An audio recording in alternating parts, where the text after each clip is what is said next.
Hello everyone, फिर से स्वागत है आपका आपके अपने यूट्यूब चैनल पर। और आज जो हम टॉपिक करने वाले हैं वो है financial management part 3। This is financing decision. Last video में हमने किया था इन्वेस्टमेंट डिसीजन। फाइनेंसिंग डिसीजन क्या होता है? What is financing decision? In financing decision the decision regarding debt and equity capital is taken. What is debt capital? Debt capital is also called borrowed fund.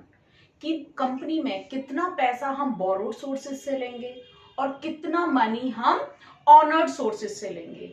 borrowed sources में हम long term loan from the bank, debentures, public deposits इनको ले सकते हैं। Honour fund में हम किन को लेते हैं? Like equity, preference shares, retained earning, reserves. So in financing decision the proportion of debt capital, debt and equity capital is decided कि उनका प्रपोर्शन क्या होगा। What will be the capital pattern in the organization, कि कितना money हम borrowed sources से लें या कितना पैसा हम ऑनर्ड सोर्सेज से लें। Almost all the companies having the mixed capital structure. Mixed capital structure means company borrowed से भी लेती है और कंपनी ऑनर्ड सोर्सेज से भी मनी को अरेंज करती है। Now, both borrowed and owners fund or equity fund are different significantly in risk and cost term. दोनों कैपिटल का रिस्क भी होता है, दोनों कैपिटल पर कुछ कॉस्ट भी होती है। And what is cost of capital? Like there are two type of sources, debt and equity. What is the cost of debt? What is the cost of debt? Cost of debt means what the lender wants in return for assuming their risk. अगर किसी ने debt capital में पैसा invest किया है या company को कोई भी बोरोड फंड प्रोवाइड किया है, लाइक लोन दिया है किसी ने, या डिबेंचर होल्डर्स ने कंपनी को मनी प्रोवाइड किया through the debentures, so what they will expect from the company in return? Interest. So interest is the cost of debt. Interest is the cost of debt. And what is the cost of equity? Cost of equity means what the equity holders या shareholders wants in return for assuming their risk, कि वो बदले में क्या चाहते हैं। तो जितने भी शेयर होल्डर्स हैं वो क्या चाहते हैं? अगर वो कंपनी को मनी प्रोवाइड कर रहे हैं, they want some dividend, some return. उन्हें भी तो कुछ इनकम चाहिए ना, उसे क्या बोलते हैं हम? Dividend. So dividend is the cost of equity. Now the cost of debt is always lower than the cost of equity. Cost of dividend, cost of debt is lower than, cost of debt is lower than,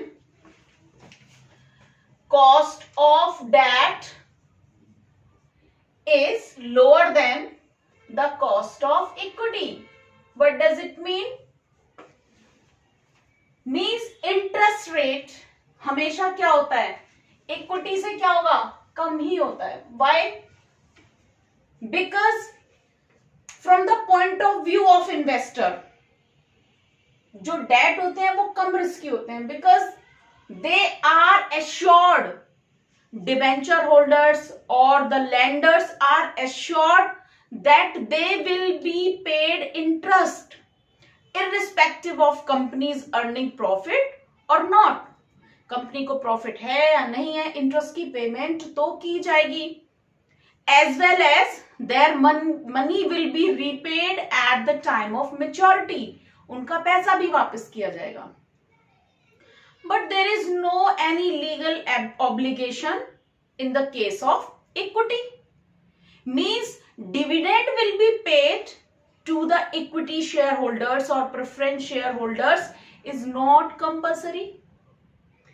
Even their money is also not be repaid. तो यहां पर दो चीजें एक निकल कर आती हैं कि हमेशा from the point of view of investors, equities are riskier. तो कॉस्ट ऑफ कैपिटल कंपनी को किसकी कम पड़ रही है? डेट की। और दूसरा एक और इसके साथ बेनिफिट अटैच होता है डेट के साथ। एक तो cost of capital is lower means cost of debt is lower than the cost of equity, and second benefit is the interest is paid before the tax payment. Interest की payment क्या कब की जाती है बेटा? टैक्स की payment से पहले। तो one benefit also enjoy by the company, that is tax deductible benefit. I'll make you clear this point in example which I have written here. तो आपको दो चीजें समझ में आनी चाहिए। दो तरीके के सोर्सेज हैं, बोरोड सोर्सेज और ऑनर्ड सोर्सेज। तो कंपनी ये डिसाइड करती है कि हमें किस सोर्स से कितना मनी अरेंज करना है। अब इसके कुछ फैक्टर अफेक्टिंग हम करने वाले हैं। एक इंपॉर्टेंट 1 मार्क्स का क्वेश्चन भी आता है कि which is the cheaper source of finance. Finance का सबसे चीपर सस्ता सोर्स क्या है? डेट, इक्विटी, प्रेफरेंस या रिटेन्ड अर्निंग? तो कौन सा ज्यादा सस्ता है? आपको लगेगा कि नहीं बोरोड रिटेन्ड अर्निंग पर तो हमें कुछ पे नहीं करना पड़ता, तो retained earning is cheaper. Retained earning क्या है? What is retained earning? Retained earning means retained profit, ऐसे प्रॉफिट जिनको डिस्ट्रीब्यूट नहीं किया गया।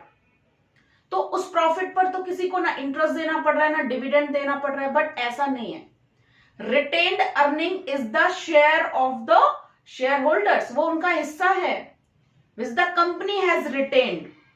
तो in future the share holders who have sacrificed their dividend will assume higher rate of dividend. तो वो फ्यूचर में higher rate of dividend expect करेंगे कंपनी से। तो अगर ये ऑप्शंस आते हैं तो आपको चीपर सोर्स ऑफ फाइनेंस क्या बताना है? Debt. Debt capital, debt debenture बोल सकते हो, लॉन्ग टर्म लोन आप कह सकते हो। That is the cheaper source of finance. Is it clear? Next is now when the companies are taking financing decision, some factors affect this decision, and these factors are 7 factors are given in your book. आपको 7 के 7 factors करने हैं। Case किसी में से भी आ सकता है, क्वेश्चन कहीं से भी आ सकता है। First is cost. What is cost? Cost means the money which is to be paid in return for using money. आप किसी भी मनी को जब यूज करते हो तो बदले में जो भी पे करते हो उसे हम क्या बोलते हैं? कॉस्ट। तो कॉस्ट ऑफ कैपिटल मीन्स आपको डेट पर कॉस्ट क्या पे करनी पड़ती है? इंटरेस्ट। तो interest cost point of view से विच इज चीपर सोर्स, तो वो चीपर सोर्स क्या है? Borrowed fund. तो from this point of view of cost, borrowed fund will be preferable. Borrowed fund will be preferable. बेटा borrowed fund पर दो benefit हैं। एक तो इसकी cost of debt is cheaper, सस्ती होती है। दूसरा it provides tax deductible benefit. आप एग्जाम्पल से समझ सकते हो टैक्स डिडक्टेबल बेनिफिट क्या होता है। There are 2 situation. एक कंपनी के पास earning before interest and tax 1 lakh है सपोज। ये फर्स्ट सिचुएशन है, ये सेकंड सिचुएशन है। Now company arrange cash from the borrowed sources of ₹50,000। कंपनी ने यहां पर कितना फंड बोरो किया? 50,000 at the rate of interest of 20%। कितने रेट ऑफ इंटरेस्ट पर लिया उसने? 20% रेट ऑफ इंटरेस्ट पर। तो उसे कितना इंटरेस्ट देना पड़ा? 50,000 का 20% 10,000। और if company not arrange money, company borrowed fund नहीं लेती है, तो यहां पर कोई भी एक्सपेंडिचर नहीं है। Now this is out of 1 lakh 10,000 is paid as an expenditure of interest. Now profit left 90,000। This is called earning before tax. अभी इसमें earning before tax means tax pay करने से पहले अर्निंग कितनी है? 90,000। और इस केस में कितनी है 1 लाख, क्योंकि यहां कोई कैश अरेंज नहीं किया। टैक्स सपोज 30% जो पे करना है कंपनी को, तो 90,000 के प्रॉफिट पर कंपनी को टैक्स कितना पे करना पड़ा 30%। आप 30% ऑफ 90,000 27,000 टैक्स, यहां तो टैक्स देना पड़ेगा, बेशक से कंपनी ने बोरोड फंड लिया है, इंटरेस्ट पे किया नहीं किया है, टैक्स तो देना होगा। तो यहां पर कंपनी को टैक्स देना पड़ा 27,000, whereas in this situation company has to pay tax 30,000. Now what is the tax saving in both situation? यहां पर टैक्स सेविंग कितनी हो गई बेटा 3,000 की। अगर उसने बोरोड फंड लिया है तो उसे टैक्स 27,000 देना पड़ा, 3,000 कम देना पड़ा, 3,000 कम टैक्स सेविंग हुई, टैक्स सेविंग हुई 3,000 से। तो नेट इंटरेस्ट पेबल कितना एक्चुअल में उसे इंटरेस्ट पे करना पड़ा, बोरोड फंड की वजह से उसे 3,000 की टैक्स सेविंग हुई, और बोरोड फंड पर इंटरेस्ट कितना देना हुआ उसे 10,000। तो एक्चुअल में 10,000 माइनस 3,000, तो 7,000 का इंटरेस्ट पे किया गया। इसे बोलते हैं टैक्स डिडक्टेबल बेनिफिट। एक्चुअल में इंटरेस्ट 10,000 नहीं है, उस 10,000 पर हमें कुछ इंटरेस्ट भी सेव हुआ, टैक्स सेव हुआ। सो एक्चुअल में कितना पे किया, कितना इंटरेस्ट अमाउंट हुआ 7,000।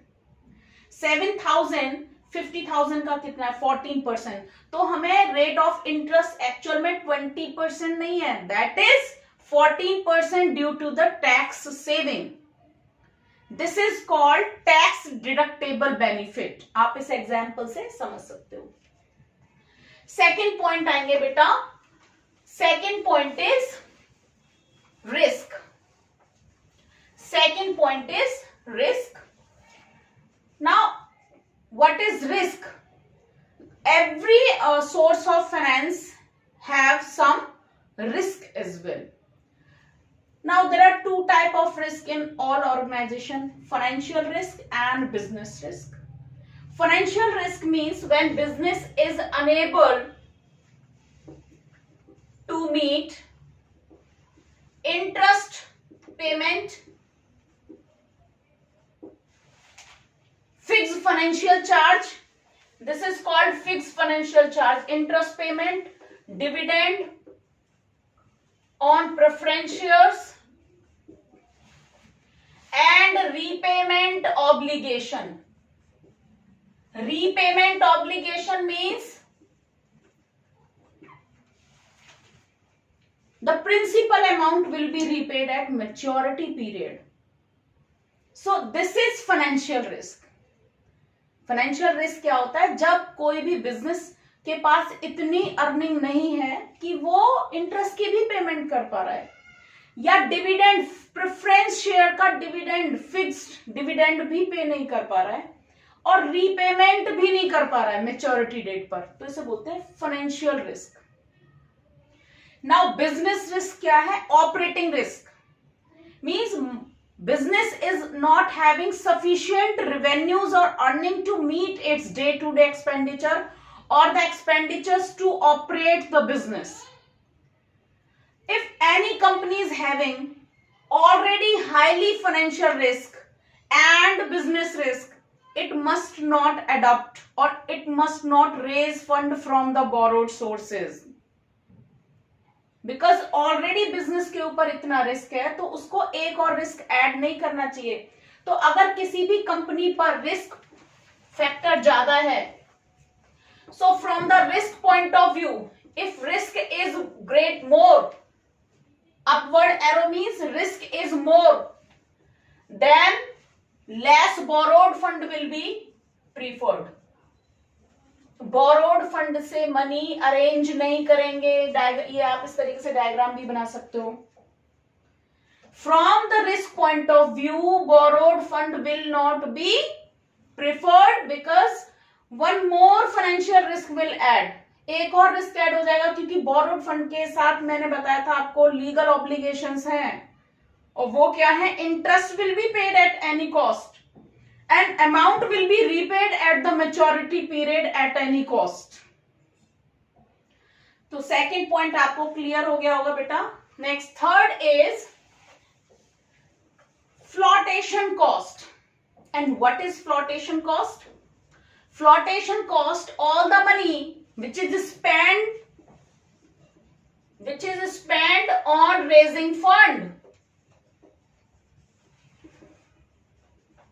फंड को रेज करने के लिए जो भी हम एक्सपेंडिचर करते हैं उस एक्सपेंडिचर को ही हम बोलते हैं फ्लोटेशन कॉस्ट. अब रेजिंग फंड क्या, what is raising fund? Through the public issue. Public issue किसको बोलते हैं? What is public issue? Public issue means कोई भी कंपनी शेयर इशू करती है या डिबेंचर्स इशू करती है. These are called public issue. All the public issues are having some flotation cost. Example of flotation cost हो सकते हैं ब्रोकरेज देना, ब्रोकर को कमीशन देना, ब्रोकरेज देना, under writer commission, printing of share certificate, advertising, printing of prospectus. These all expenditures. देखो public को नहीं पता कौन कंपनी शेयर इशू कर रही है, तो some mediator support to the company to raise the fund and they charge some commission. So all the public issue means issuing of shares, debentures have some flotation cost. But raising the loan from the bank has no flotation cost. उसकी कोई flotation cost नहीं है. From the point of view of flotation cost,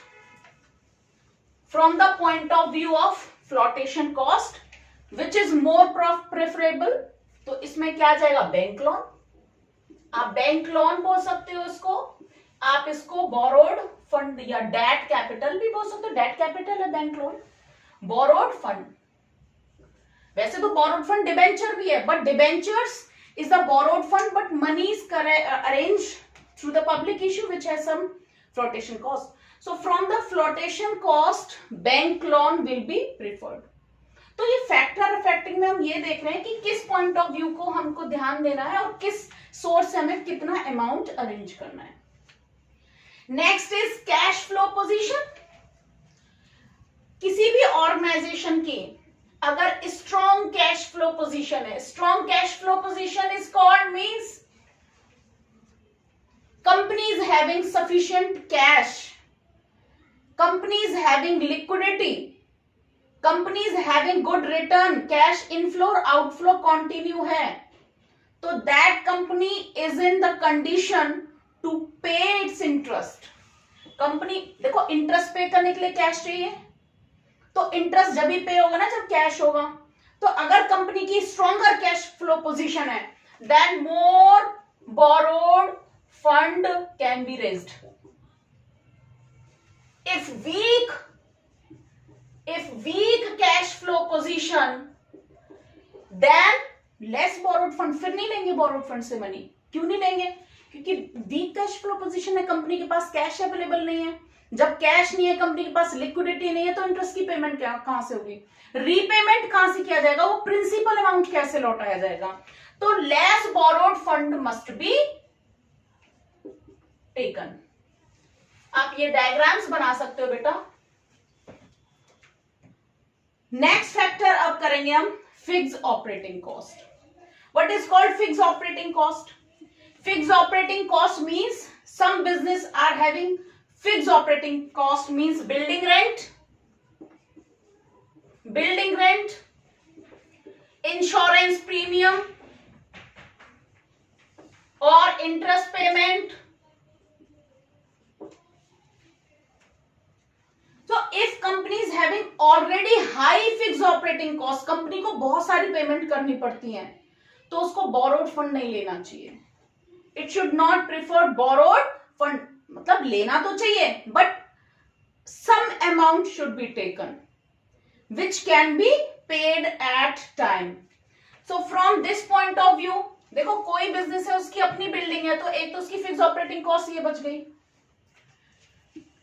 तो if high fixed operating cost, if company is having high fixed operating cost is equal to less borrowed fund, कम लेने चाहिए borrowed fund. Y कम क्यों लेने चाहिए? Because again वही condition, एक तो already high fix operating cost है, जैसे ही कंपनी बोरोड फंड लेगी अब क्या पे करना पड़ेगा? इंटरेस्ट पे करना पड़ेगा कंपनी को, और रीपेमेंट भी करना होगा at the time of maturity. Now next is control consideration. Control consideration किसको बोलते हैं? Controlling power. कंट्रोलिंग पावर जिसके हाथ में है, controlling power means voting right किसको मिलेगा? Like equity shares are having voting right. Equity shares को क्या होता है बेटा? Voting right. लेकिन लैंडर्स को या डिबेंचर होल्डर्स को they are not having any voting right, उनके पास कोई वोटिंग राइट नहीं होता। So issuing of more equity और arranging the money from the owned sources may dilute the controlling power of the organization. So the all organization who doesn't want to dilute their control, जो अपने control को dilute नहीं करना चाहते, those who do not want to interference in their management, they take the money from the borrowed sources. वो कहां से money लेंगे? borrowed sources. तो ऐसी कंपनीज जो मैनेजमेंट में इंटरफेरेंस नहीं चाहती या कंट्रोल को डाइल्यूट नहीं करना चाहती, such type of company from this point of view they prefer the borrowed fund. तो कंट्रोल इज इक्वल टू, आप डायग्राम बना सकते हो, नो डाइल्यूशन ऑफ कंट्रोल, इस तरीके से आप लिख सकते हो, no dilution of control is equal to more borrowed fund. More borrowed fund, ये डायग्राम बना सकते हो। Next is state of capital market. State of capital market means capital market की क्या अवस्था चल रही है, क्या पोजीशन चल रही है। Like there are two type of phases of stock market या capital market. These are bullish and bearish phase. These are bullish and bearish phase. Bullish phase means when the price of shares are increasing in the stock market. At the time of bullish phase, all the investors invest in equity. All the investors invest their money into the equity in bullish phase. And bearish phase is also called dormant or depressed market. Depressed market means when the price of shares are downfall. Price क्या हो रहे हैं? Downfall हो रहे हैं. At the time of this, the debt must be issued. That means debenture must be issued. तो यहां से केस आ सकता है, there is a bullish phase in the market, as a financial manager what source of capital you will suggest. तो वो source of capital क्या है? बुलिश फेज में कंपनी शेयर इशू करेगी, और if there is a bearish और depressed market then company would not go for equity, उसकी equity कोई नहीं परचेज करेगा। तो बियरिश फेज में कंपनी किसको ज्यादा क्या इशू करेगी? डिबेंचर्स, और company will arrange the money from the borrowed sources. Now this topic is finished. I hope you have understood all the factors of financing decision. Next video में हम करेंगे factor affecting of dividend decision. उम्मीद करती हूं आप सभी को यहां तक समझ में आया होगा। Thank you and have a nice day.